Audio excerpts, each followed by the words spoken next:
এখন ওই 1 মাসের বাচ্চাটাকে কি করবে, তার বড় চাচির হাতে তুলে দিয়ে উনি মারা গেল।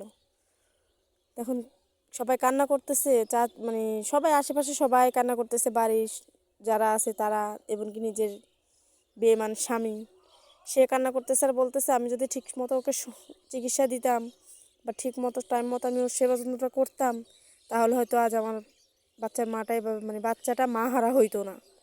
আমি কি করলাম, এটা কি করলাম। তখন উনি কপাল থাবড়াচ্ছে, হাই হুতাশ করতেছে। কিন্তু আসলে তখন হাই হুতাশ না করে ঠিক সময় মতো যদি কেয়ার করতো, তাহলে হয়তো বাচ্চারা মা হারা হইতো না। এটাই সত্য।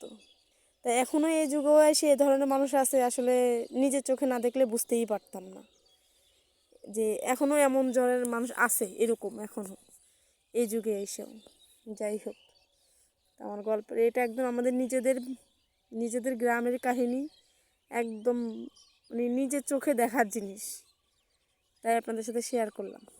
যাই হোক, ভালো থাকবেন, আল্লাহ হাফিজ।